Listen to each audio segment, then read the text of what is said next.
both inside and outside of Germany, and German-speaking countries and cultures, that is, locally, regionally, and globally, and also in relation with other languages.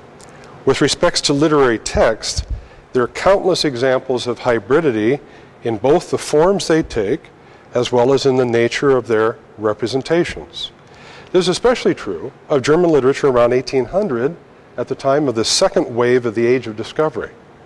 Goethe's collection of poetry, West-Östlicher Divan, Caroline von Günderrode's short story, Geschichte eines Brahminen, and Lessing's drama, Nathan der Weise, reflect the mixing of cultures and their potential for the transformation of German culture in both form and content. With regard to its form, Lessing subtitled Nathan der Weise, as you know, a dramatic poem, ein dramatisches Gedicht, one that draws upon other literary forms such as the parable. In terms of its content, the work presents and works through the hybrid character of the multi-interreligious family, which also includes adoption. Another decisive indicator of the transcultural value of the work of literature is its history of reception. So let's take a moment to consider the present debate surrounding Lessing's Nathan. And as it turns out, the current debate over the drama is really between Karl Josef Kuschel and the current president of the Lessing Society, Monika Fick. Barbara Fisher has also weighed in on this in the Camden House companion volume of Lessing's work, and I'll take a moment to do so now.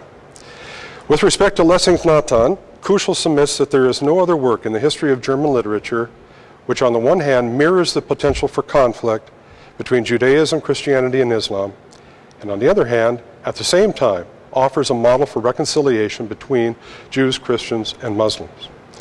It is also the first work in the history of German literature to present a Jew, Christian, and a Muslim on the German stage at the same time in the same piece. His thesis, Kuschel's, consists in the idea dass Lessing mit seinem Nathan auch das Interesse verfolgt, eine islamisch geprägte Menschlichkeit gegen eine gesetzliche Orthodoxie stark zu machen, dass auch in innermuslimische Diskurse eingreift, und zwar im Interesse einer positiven Verbindung von Islam und Menschlichkeit.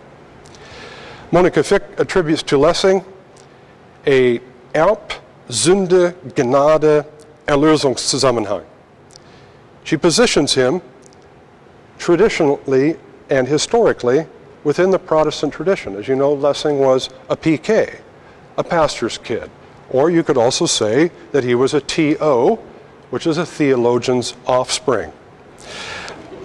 Kuschel denies this, just carte blanche denies that, really, and attributes to Lessing simply virtue, Tugend, sprich, Praxis der Liebe, Barmherzigkeit des Stifters Jesus selber.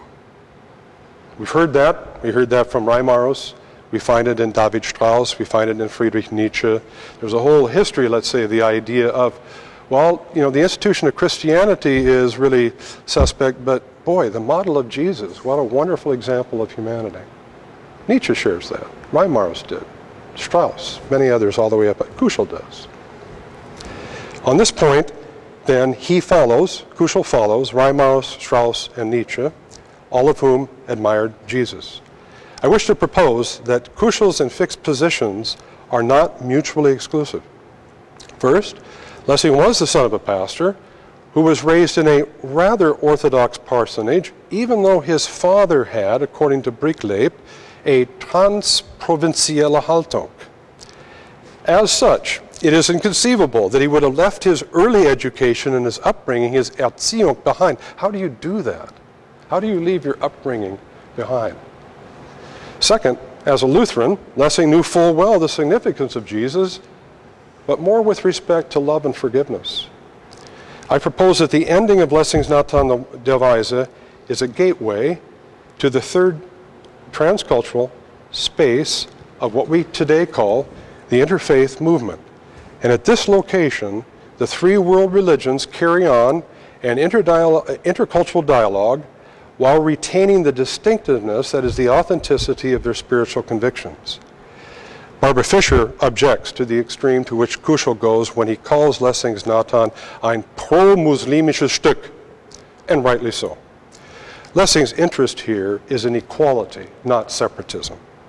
Furthermore, I would add, the weakness of Kuschel's treatment of Nathan de Weise consists in his conflation of the different understandings of God that the three world religions espouse. The strength of his understanding consists in his appreciation of interesting slip, my Lutheran heritage. Lessing's contributions to help his contemporaries gain a view of the Islamic world that does recognize its humanity. Ich, Kuschel, nenne das kalkulierte und strategische Aufwertung des Verachteten im interkulturellen und interreligiösen Diskurs. This is, of course, a first step, for as I've suggested, the interfaith relationships that Lessing draws in his dramatic poem operate within a transcultural sphere of activity that cultivates tolerance. In the light of his always positive reception around the world, incredible, isn't it?